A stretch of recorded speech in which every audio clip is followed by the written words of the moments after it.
Hello world, this is KTB reading ASMR, and today's book we are going to be reading The Fox and the Hound.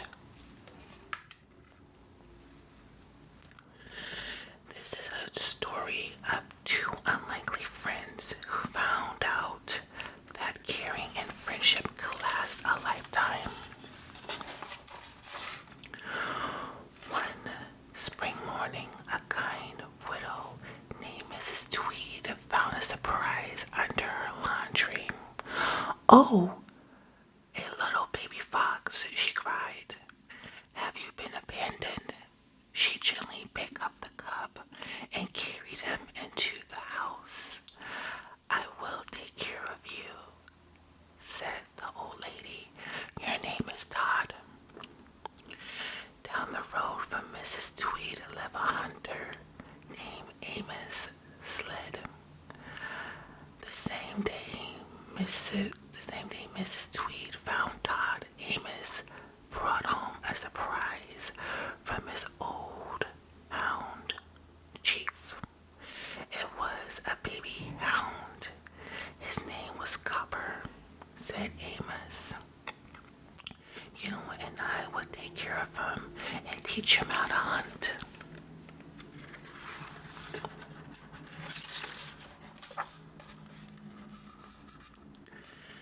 Time went by, and Todd grew a little stronger and a little bigger every day, and so did Copper.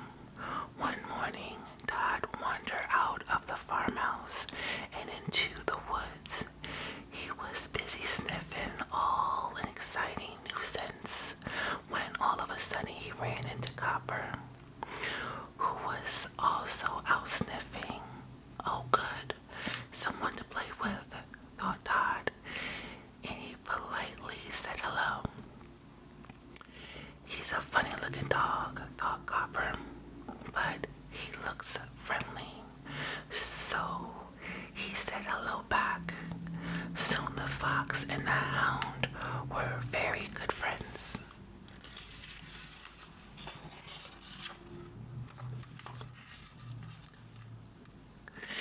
They roamed through the woods, chased each other down the paths, and jumped into a pond together. Splash! They could not stop laughing. When it was time to go home, Todd said, "Let's play together every day." "Every day," said Copper. And so every day they went and played in the woods. But one morning, Copper was not there. Todd decided to go look for him at Amos' house.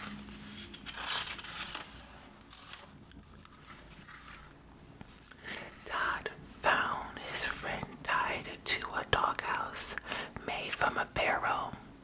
He was very surprised. Mrs. Tweed never tied him up. Todd saw another dog sleeping in the second barrel. "Is this Chief?" he asked his friend, who had told him about his older companion.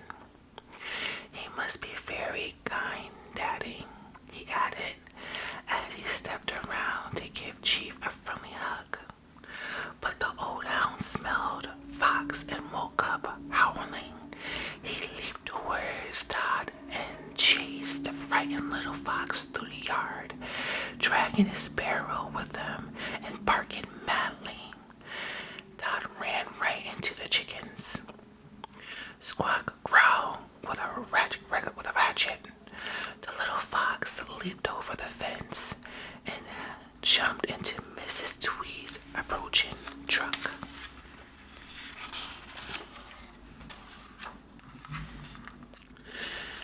Todd missed his friend Copper. Copper missed his friend Todd too.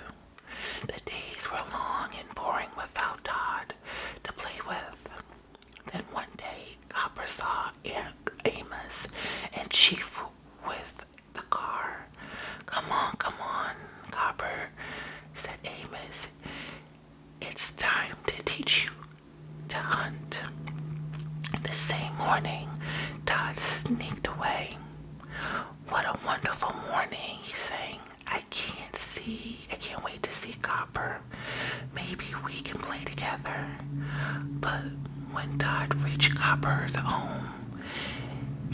a loud bang, and then the engine started. There was Copper in the car leaving with Amos and Chief. Todd watched as they drove away. He did not know that Copper would be gone a long, long time.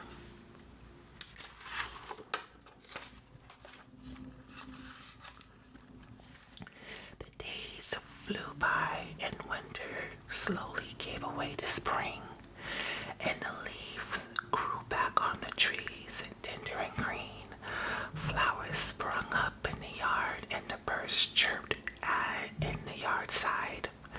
Todd had also grown a lot through the winter, and he had become a very handsome fox. "How tall are you?" said his friends. All of a sudden, a loud rumbling noise broke the country silence. Todd ran to see Amos, Chief, and Copper driving up the road. Copper sat in the front next to his master, and Chief was in the back. "Copper is back," cried Todd with joy. "I'll go see him tomorrow." "Watch out, Todd. Copper is grown hound now. He learned how to hunt," warned his friends.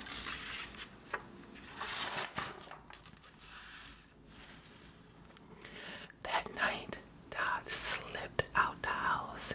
He ran over to Amos' house, where he and Copper met face to face. "You have to go, Todd.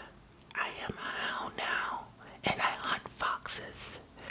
You are not safe here," he warned the fox. "But I'm not just a fox, Copper. I'm your friend," protested Todd. "I'm sorry, but I can't be your friend anymore. That's the way it is," said the hound firmly. Todd was very disappointed. He could not understand why Copper did not want to be his friend anymore. Miss Tweed knew it was time to let Todd run free. Foxes are supposed to live in the woods, not on farms. The next morning, she brought her little friend to the wildlife sanctuary nearby, took off his collar, and said goodbye. "Now be good," she said. "I hope you make lots of friends in the woods. You'll be very happy there."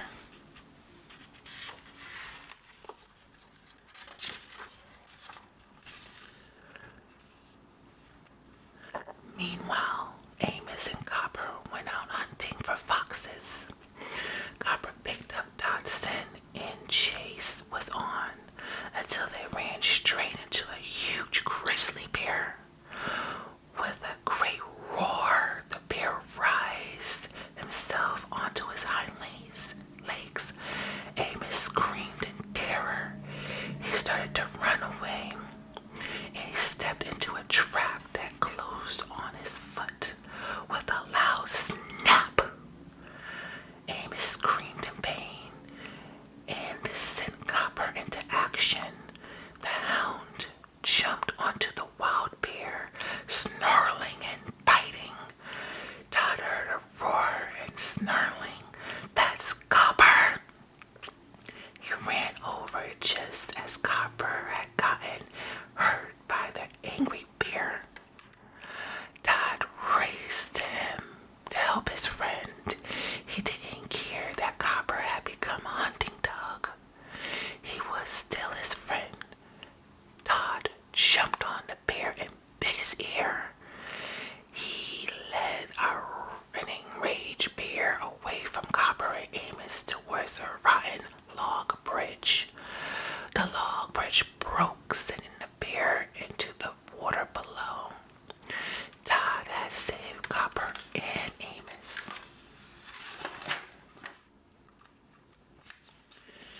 Todd swam to the bank exhausted. When he looked up, Amos loomed over him with a shotgun aimed at him. Todd stared back in disbelief. He had saved the hunter's life. Just as Amos was about to fire, Copper jumped in front of the gun. If Amos shoot shoots you, he will have to shoot me too, said the hound to his friend.